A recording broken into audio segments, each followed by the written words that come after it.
사랑하는 성도 여러분 반갑습니다. 5월 24일 수요일 이 아침에도 하나님께서 우리에게 말씀을 나눌 은혜를 주셨습니다.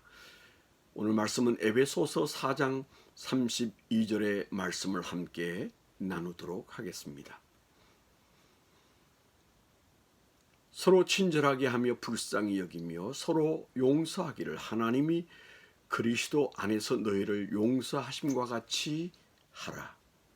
다시 한번 읽겠습니다. 서로 친절하게 하며 불쌍히 여기며 서로 용서하기를 하나님이 그리스도 안에서 너희를 용서하심과 같이 하라. 오늘 18일차 아침에는 오늘 본문의 말씀에 근거해서 공동체의 생명력 혹은 공동체의 윤활유 그런 제목으로 말씀을 함께 나누겠습니다. 오늘 말씀을 시작하면서 책 한 권을 소개하려고 합니다. 용서에 관한 매우 깊고 그리고 은혜로운 책인데요. 이런 책입니다. 용서를 배우다. 팀 켈러 목사님의 책입니다. 너무나 안타깝게도 불과 일주일 전인 5월 20일 팀 켈러 목사님은 73세를 일기로 췌장암으로 세상을 떠나셨지만 그분은 아주 많은 책을 남겨서 불신자까지도 좋아하는 그런 목사님이죠. 그분이 쓰신 용서를 배우다. 그 안에 이런 대목이 있습니다. 아미시 공동체라는 공동체가 펜실베니아 니켈 마인즈라는 지역의 한 동네에서 공동체를 이루고 살고 있는데요. 이 아미시 공동체가 학교를 운영하는데 그 공동체가 워낙 작기 때문에 교실 하나만 있는 학교라고 합니다. 우리로 말하면 대안학교 같은 학교죠. 초등학교 1학년부터 6학년까지 그 안에서 행복하게 공부를 하고 있는 어느 날 2006년이었는데요. 한 괴한이 난입을 해서 인질극을 벌이다가 10명의 아이들이 총에 맞았고 그중에 5명이 죽었습니다. 범인도 그 자리에서 자살해서 죽었습니다. 이 아미시 공동체가 운영하는 학교 안에서 일어난 이 엄청난 총기 사고 때문에 미국이 온통 충격에 빠져 있을 때 그 사고가 난 지 몇 시간이 지나지 않아서 이 공동체 사람들은 아이들을 죽이고 자살한 살인범의 집을 찾아가서 그 가족들에게 조의를 표하고 그리고 한 말, 우리는 당신들을 용서합니다. 그렇게 말했습니다. 그들이 했던 이 말이 미국 전역에 번져 나가면서 큰 감동과 그리고 충격을 주었습니다. 그랬는데 4년 후에 세 사람의 학자가 책을 썼는데 이 아미시 공동체의 용서는 미국 사회를 더욱 혼란스럽게 만들 뿐이지 그것은 결코 선한 선택이 아니다. 그렇게 부정적인 의견을 냈기 때문에 또 방송에서 그에 따라 비방하는 움직임도 많이 나왔습니다. 이 아미시 공동체는 자기 부인을 굉장히 중요하게 여기는 집단인데 용서도 자기 부인의 한 형태로 그들이 중요하게 여기는 공동체였습니다. 한 300년 전 1690년에 아나베프티스트 제침례파의 후예들이 메노나이트로 분리되었는데 그 메노나이트 계열의 공동체가 바로 이 아미시 공동체로서 지금도 명맥을 유지하고 있다고 합니다. 이 용서라는 매우 민감한 문제를 그 공동체의 철저한 규범으로 그들이 정해놓고 그렇게 살아오던 중에 뜻밖의 일을 만났지만 그들은 그 규범을 그대로 받아들여서 자식을 잃은 부모들이 살인자의 유족들을 찾아가서 이 가슴이 찢어지는 자식 잃은 고통 속에서도 성경의 가르침대로 용서를 공동체 전체가 행했다고 하는 이 놀라운 사실. 당연히 그것은 예수 그리스도의 가르침을 그 공동체의 규범으로 여기되 수백 년 동안 용서를 실천해야 된다라는 가르침 속에서 살아온 후예들이 실제로 그들에게 닥친 이 고통스러운 일들 앞에 용서를 결행한 것이죠. 이 교회 공동체, 오늘은 우리가 이 용서와 교회 공동체 혹은 용서와 가정 공동체, 목장 공동체를 우리가 좀 연결지어서 생각해 보는 시간입니다. 에베소서는요, 교회 공동체를 말하면서 동시에 가정 공동체를 말하고 있는데 교회 공동체는 어떠해야 하는가라고 하는 질문 앞에 오늘 본문의 말씀이 뭐라고 그랬습니까? 서로 친절하게 하며 불쌍히 여기며 서로 용서하기를 하나님이 그리스도 안에서 너희를 용서하심과 같이 하라. 그렇게 말씀하셨죠. 그래서 교회는 마땅히 이 말씀 앞에 서 있습니다. 하나님이 창조하신 오직 두 개의 공동체인 교회와 가정은 같은 DNA를 가지고 있습니다. 가정이 가정다워지려면 용서 공동체가 되어야 하고 교회가 교회다워지려면 역시 용서 공동체가 되어야 함을 일깨워주고 있습니다. 에베소서가 강조하는 공동체의 생명력은 어떻게 형성됩니까? 서로 친절하고 불쌍히 여기고 서로 용서하는 이 세 가지가 공동체의 생명 유지 장치인 것을 강조하고 있는 겁니다. 교회 공동체는 과연 용서를 기본으로 여기고 훈련하고 있는가? 우리 스스로 한번 물어보세요.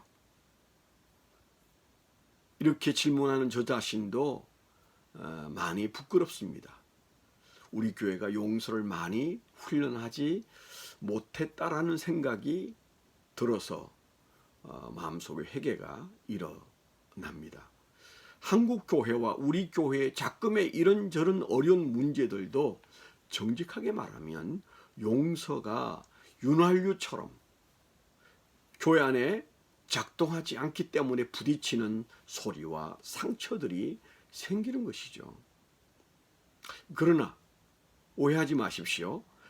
죄든 허물이든 모든 악을 눈감아 주는 것은 오히려 용서가 아닙니다.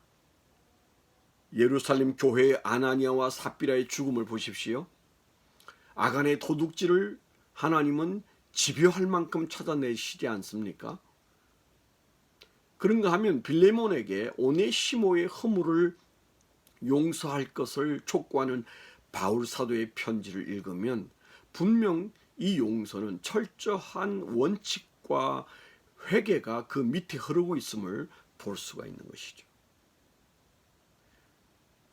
맛있는 오믈렛을 만들기 위한 한 드럼통의 달걀 속에 어쩌다 들어간 썩은 달걀 한 개가 섞이면 그 오믈렛을 위한 드럼통은 다 폐기 처분하지 않습니까?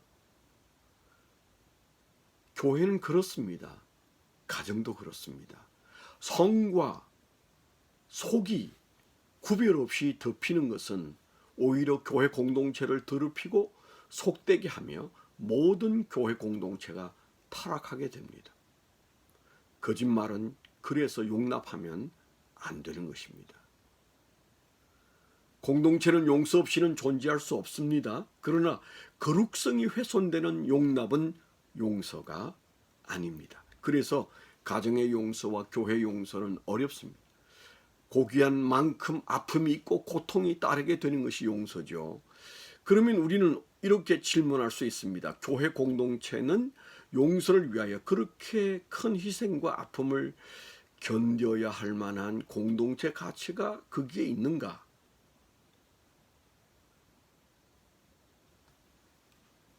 정직한 대답은 교회 공동체, 가정 공동체는 아픔을 딛고 일어설 만큼 용서가 필요하고 용서의 가치 이상의 가치를 지닌 공동체라는 것 우리가 다 기억하고 있습니다. 그 예수 공동체는 그런 희생, 그런 수모, 그런 아픔을 견디며 오늘에까지 이루고 있습니다. 그러나 오늘날은 대부분 그런 희생을 치르면서까지 공동체를 지키려고 하지 않습니다. 안 보고 살고 싶어 하고 상처와 마음을 다시 떠올리게 하는 공동체 생활을 해체하고 포기하고 싶어 합니다. 그래서 이 꼴 저 꼴 다 보기 싫어 떠나지 않습니까? 용서가 실종된 교회 용서가 실종된 가정을 우리가 쉽게 보고 있습니다. 가정도 아주 작은 용서의 문제 때문에 그 용서가 그 문제를 해결하는 중심에 있지 아니하고 그 용서를 피하여 나뉘어지는 가정들을 우리가 많이 봅니다. 인간관계도 그렇습니다. 한국 교회도 그리고 가정도 마음이 갈기갈기 찢어진 채 겨우 목숨을 부지하고 신앙하는 경우가 허다합니다. 함께 있어도 권속이라는 말이 무색하니 공동체로 존재한다고 말하기 어렵지요. 용서를 버리거나 피하는 것은 생명 유지 장치를 던져버리고 우선 답답하고 우선 힘겨운 것을 면해 보려고 합니다. 그래서 점차 생명력을 잃어가는 교회와 가정의 인간관계가 무수히 드러나고 있습니다. 에베소서에서 바울 사도는 거듭하여 교회 공동체의 가치와 교회 공동체의 생리를 역설합니다. 각자가 구원을 받았지만 하나님은 모든 하나님의 백성을 공동체로 이끄시고 그 공동체의 비밀 안에 거하게 하시죠. 그래서 서로 부족하지만 아내와 남편으로 그 비밀을 이루어가는 것입니다. 공동체를 벗어난 신앙은 온전한 신앙일 수도 없고요. 결코 성장하지도 않습니다. 그리고 공동체 용서가 강력하게 작동하도록 용서 공동체로 우리가 성숙히지 않으면 우리가 함께 자라지 않습니다. 아름다운 가정은 탈없는 가정이 아니라 용서가 충만한 가정이죠. 아름다운 교회는 분쟁이 없는 교회가 아니라 용서로 회복되는 교회가 아름답습니다.